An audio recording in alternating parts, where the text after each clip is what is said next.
Assalamualaikum warahmatullahi wabarakatuh. Mahasiswaku dimanapun Anda berada, marilah kita mulai perkuliahan kita di mata kuliah Fisika Dasar mengenai mekanika. Mekanika itu pengertiannya adalah cabang dari ilmu fisika yang mempelajari perilaku dari benda yang dikenai gaya dan pengaruhnya pada perubahan. Jadi jika ada benda dikenai gaya dan bagaimana itu perubahannya, itu masuk ke dalam mekanika. Sebenarnya di dalam bidang ilmu keteknikan, mekanika itu bisa dibagi menjadi dua bagian, yaitu mekanika mengenai fluida dan mekanika mengenai benda padat, di mana untuk fluida itu ada mengenai fluida ideal, fluida yang kental atau viscous, dan incompressible fluid. Ya, jadi ada tiga ini. Kemudian di dalam mekanika zat padat atau solid itu dibagi menjadi dua, yaitu zat yang pejal atau rigid bodies dan zat yang deformable bodies atau bisa berubah bentuk seperti misalnya pada karet, pada adonan itu adalah deformable fluid, deformable bodies. Nah, di mana untuk rigid bodies atau yang pejal itu dibagi menjadi dua bagian, yaitu yang statik dan dinamik. Sedangkan yang untuk deformable bodies dibagi menjadi dua, yaitu mengenai elasticity dan plasticity. Di mana yang dinamik juga dibagi dua, ada kinematik dan ada yang kinetik. Nah, oleh karena itu tadi mekanika itu hubungannya dengan gaya dan perubahan. Oleh karena itu kita harus mengenal berbagai jenis gaya. Di sini khususnya yang nantinya sering kita aplikasikan di dalam ilmu keteknikan pangan itu adalah gaya tekan, kemudian ada gaya tarik, ada gaya geser, dan ada gaya putar. Nah, ini adalah gambarannya gaya tekan dan tarik. Sedangkan ini adalah gambarannya gaya geser. Jadi gaya geser itu adalah gaya yang searah dengan permukaan benda. Jadi kita bisa gambarkan seperti ini. Jadi ini permukaan benda, ini adalah arah gayanya. Kalau ini permukaan bendanya, ini adalah arah gayanya, begitu seterusnya. Nah, kemudian ini adalah gaya putar, ya. Gaya putar itu seperti ini. Jadi dia bisa memutar benda pada porosnya. Nah, kembali lagi Ibu ulang tadi belum ada keterangan. Jadi antara gaya tekan dan tarik itu sebenarnya mirip, cuma arahnya aja yang berbeda. Kalau tarik itu menjauh dari bendanya, kalau tekan itu mendekat pada bendanya. Begitu juga dengan gaya tarik dan dorong itu sama, jadi arahnya saja yang berbeda. Nah, oleh karena itu, berdasarkan jenis-jenis gaya itu, perubahannya atau deformasinya itu juga bermacam-macam.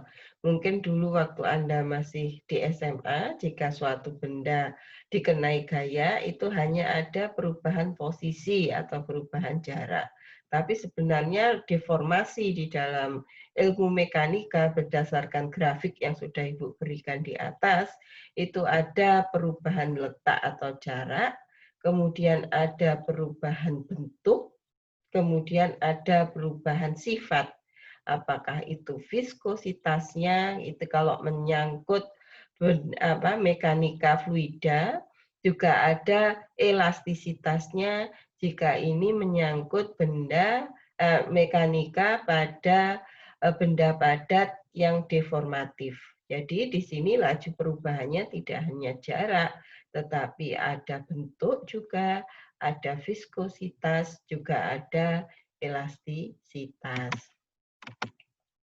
Ini misalnya, jika ada suatu benda, meja, kita dorong, maka yang terjadi perubahannya adalah perubahan jarak. Perubahan itu baru bisa terjadi apabila gaya yang diberikan pada benda itu sudah melebihi daripada momen inersia yang dimiliki oleh benda. Nah, ini adalah contohnya jika suatu roti dikenai gaya tekan, maka yang ada perubahan itu adalah perubahan bentuk karena adanya tekanan itu tadi. Nah, kalau benda itu elastis, setelah ditekan atau dikenai gaya, roti itu akan kembali bentuknya. Tetapi jika bendanya tidak elastis, maka setelah ditekan, roti itu akan mengalami perubahan bentuk yang permanen. Nah, yang berikutnya, ini adalah suatu fluida jika dikenai dengan putaran. Nah, di sini gaya yang bekerja pada batang pengaduk ini adalah gaya putar karena bisa memutar ujung daripada pengaduk ini. Nah, gaya yang diberikan oleh pengaduk kepada fluida itu adalah gaya geser. Geseran antara ujung pengaduk yang berputar dengan fluida. Nah, deformasi yang terjadi adalah biasanya kalau fluidanya itu adalah jenis tertentu, misalnya fluida non-Newtonian, itu akan mengalami perubahan viskositas. Jadi pada kejadian ini perubahan yang terjadi itu adalah perubahan viskositas. Nah, ini sebagai contoh adalah suatu pompa memindahkan fluida dari posisi 1 ke posisi 2.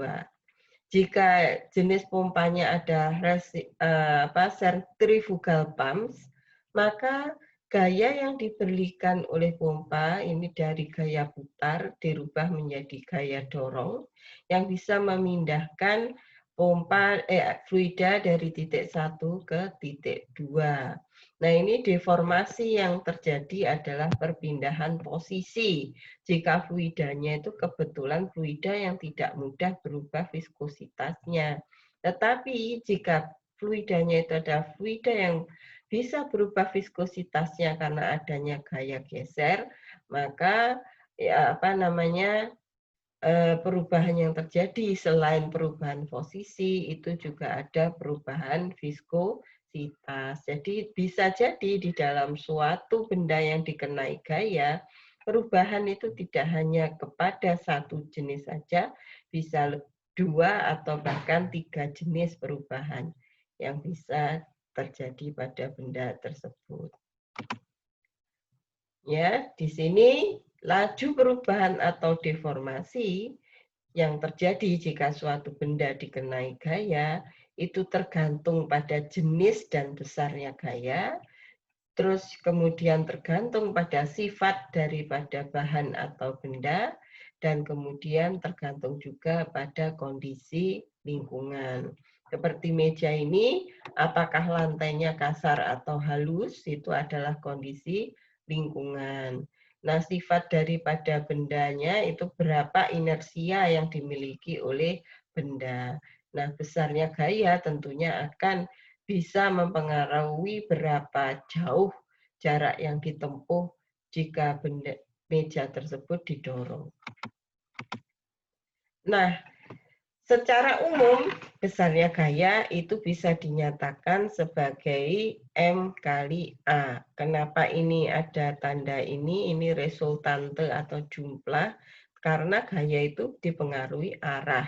Jadi jumlah daripada resultante gaya-gaya yang mengenai suatu benda, itu besarnya adalah M kali A. Di mana F itu satuannya adalah Newton atau dalam kilogram meter per detik kuadrat, sedangkan M itu adalah massa dalam kilogram dan A itu adalah percepatan dalam meter per detik kuadrat. A ini juga bisa dinyatakan sebagai perubahan kecepatan dibagi dengan perubahan waktu atau dV per dt, di mana dV itu laju perubahan jarak, ya, yang nilainya adalah ds per dt, atau perubahan jarak dibagi waktu, sehingga bisa dinyatakan bahwa, maaf, ini A itu sama dengan ds per dt kuadrat. Oleh karena itu, sigma gaya-gaya yang besarnya adalah M kali A jika dinyatakan sebagai laju deformasi dalam hal ini jarak, itu besarnya adalah M dikalikan ds per dt kuadrat atau massa dikali dengan laju perubahan dibagi dengan waktu. Jadi ini konsep yang harus Anda gunakan ketika Anda memahami mekanika. Jadi berapa besarnya deformasi itu adalah gaya tergantung pada massa dan tergantung pada waktu. Atau besarnya gaya itu sama dengan massa dikali laju perubahan dibagi dengan waktu. Nah, ini kalau kita dalam pembahasan kita kali ini, deformasi yang akan kita bahas itu masih pada posisi. Nanti kalau Anda belajar reologi, deformasi yang Anda bahas itu lebih bervariasi, antara lain bisa viskositas, bisa volume, bisa elastisitas, dan sebagainya. Tetapi Ibu mohon dalam pembahasan-pembahasan ke depan, di bidang keteknikan pangan, Anda benar-benar memahami prinsip yang sudah saya sampaikan sebelumnya. Nah, ini kalau ini menyangkut laju perubahan, misalnya dari suatu titik ke titik berikutnya, yang bisa kita kodekan sebagai R. R ini bisa dinyatakan dalam titik terhadap suatu grafik X, Y, dan Z, di mana bisa dinyatakan sebagai berikut. Sedangkan posisi akhirnya bisa dinyatakan pada kondisi seperti ini, yaitu XI plus Y, J ditambah ZK. Oleh karena itu, besarnya perpindahan atau delta R itu sama dengan R min R0, yang besarnya adalah delta XI ditambah delta YJ ditambah dengan delta ZK, di mana besarnya adalah sebagai berikut, yaitu dari titik X ke X0, dari Y ke Y0, dan dari Z ke Z0. Andai kata dalam konsep yang sama dengan tadi, itu kita nyatakan dalam kecepatan. Kecepatan itu adalah perbedaan jarak dibagi dengan perbedaan waktu. Jadi delta R itu sama dengan delta X ditambah delta Y ditambah delta Z. Nah, ini dibagi dengan waktu, itu adalah kecepatan. Nah, jika kita limitkan deltanya terhadap delta T mendekati 0 atau V itu sama dengan limit delta T mendekati 0, maka delta R per delta T itu bisa dinyatakan sebagai dx per dt, dx per dx per dt, dz per dt, dan dy per dt. Ini adalah besar daripada dr per dt, di mana V itu bisa dinyatakan karena dx per dt berarti ini adalah kecepatan pada arah X, ini kecepatan pada arah Y, dan ini kecepatan pada arah Z. Nah, ini besarnya adalah sebagai berikut, bisa ditulis persamaannya sebagai berikut. Nah, yang berikutnya adalah percepatan. Percepatan itu bisa dinyatakan sebagai perbedaan kecepatan dibagi dengan perbedaan waktu.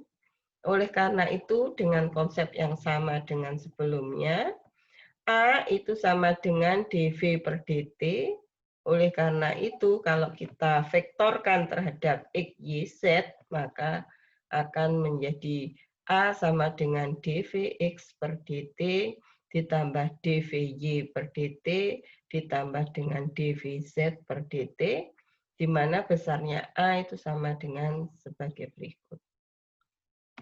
Nah, ini kita akan membahas mengenai contoh soal, ya, setelah kita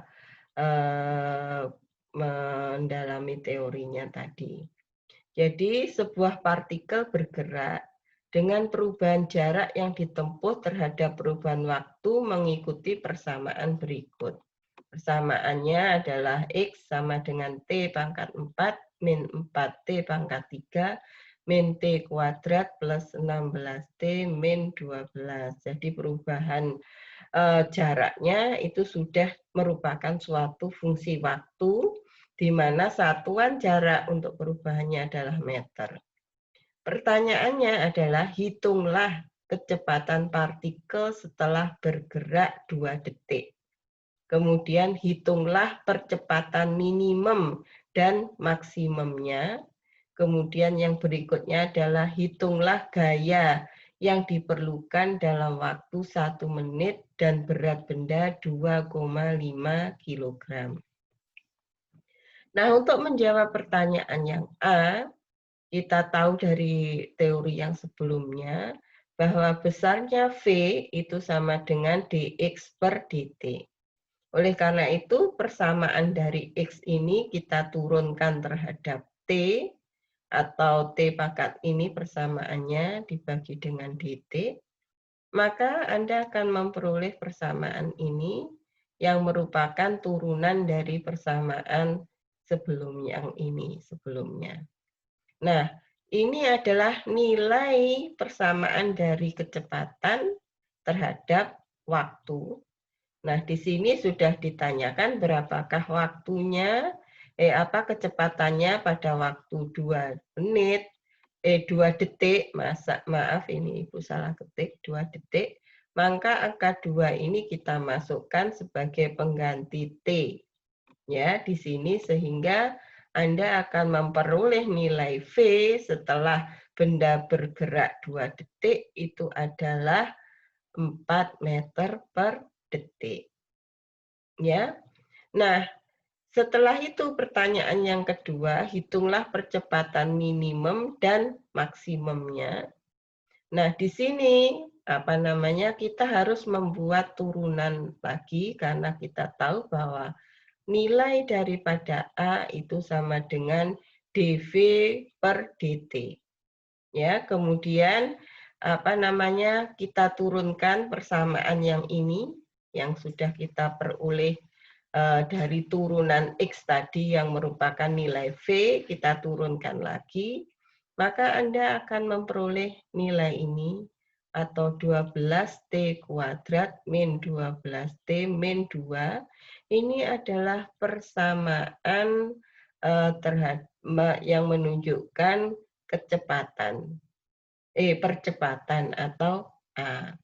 Nah, yang ditanyakan berikutnya adalah berapa nilainya minimum dan maksimumnya. Nah, kita coba gambarkan nilai grafik daripada fungsi 12T kuadrat min 24T min 2. Kemarin di mata kuliah matematika Ibu sudah mengajarkan mengenai fungsi. Nah, itu kita gambarkan fungsinya. Ya, setelah kita gambarkan fungsinya, kita tahu bahwa ternyata gerak ini menghasilkan percepatan pada titik yang minimum, yaitu di sini nilainya. Nah, berapakah pada waktu berapakah ketika dia bergerak percepatannya 0, kita cari dulu. Berarti kita mencari titik potongnya dengan sumbu X, ya. Di sini dan di sini kalau dari gambar grafik ini sekitar 0 dengan 2. Tetapi untuk lebih jelasnya kita akan mencari menggunakan rumus ABC. Nah, rumus ABC-nya di sini adalah T 12 itu sama dengan min B plus minus akar B kuadrat min 4AC per 2A. Nah, setelah kita hitung pada T1, ini kita jumlahkan. Kalau yang T2 ini kita kurangkan. Ini hasilnya adalah 2,08 dan minus 0,08. Nah, untuk mencari ini apa titik titik puncaknya itu Anda bisa mencari determinannya. Ya, tentunya waktu di SMA sudah pernah diajarkan. Nah, ini silahkan dilanjutkan untuk menghitung determinannya. Yang berikutnya adalah besarnya gaya. Jika beratnya adalah 2,5 kg dan waktunya adalah 60 detik atau 1 menit atau 60 detik, kita rubah karena dari tadi adalah satuan waktunya dalam detik, maka Anda bisa menghitung F sama dengan M kali A, itu sama dengan M, hanya persamaan kita masukkan, di mana nilai M-nya 2,5 dan T-nya 60, akhirnya Anda memperoleh F itu sama dengan 104 kali 395 kg meter per second kuadrat atau sekian Newton atau sekian kilo Newton. Itu adalah contoh yang pertama. Contoh berikutnya adalah jika sebuah benda berada pada posisi yang jika digambarkan pada diagram X, Y, Z adalah 2,3,4, di mana posisinya pada diagram X, Y, Z akan berubah pada 10, 7, dan 25 dalam waktu 45 detik. Itulah kecepatan dari benda tersebut. Nah, seperti teori sebelumnya, kita lihat vektor kecepatan rata-ratanya itu adalah delta R per delta T yang bisa dinyatakan sebagai delta X per delta T I terhadap sumbu X, delta Y per delta T terhadap sumbu Y, dan delta Z per delta T terhadap sumbu Z. Nah, kemudian kita hitung nilainya berdasarkan titik yang sudah ada informasinya, akhirnya kita bisa memperoleh ini hasilnya. Nah, prinsip-prinsip mekanika itu juga di dalam ilmu pangan digunakan untuk berbagai alat ukur yang menggambarkan sifat fisik hasil pertanian, sifat fisik pangan, baik itu hasil pertanian maupun pangan yang sudah terolah, antara lain adalah alat uji tekan, atau yang dalam alat uji tekan itu macam-macam jenisnya. Di sini Ibu yang akan kita bahas adalah penetrometer. Bagaimana cara kerja penetrometer dan pengoperasiannya Anda bisa lihat di link YouTube ini. Ini silakan. Silahkan nanti diputar sendiri. Kalau Ibu muterkan di sini, khawatirnya Ibu kena hak cipta. Kalau Anda melihat ke situ, tidak. Silahkan Anda lihat. Ya, nanti di ini setelah perkuliahan Ibu Anda bisa lihat. Pada intinya dari prinsip pada video tersebut, itu yang bisa diukur sebelumnya, jarak tembusnya itu ditentukan. Jadi alat itu disetel sedemikian rupa sehingga dia akan menembus ujungnya bahan pada jarak tertentu. Nah, skala bacaan daripada alat itu adalah dalam kilogram, sehingga unit atau satuan daripada hasil pengukuran itu bisa dalam kilogram per meter. Nah, itu semua tergantung jenis daripada alat uji tekan itu.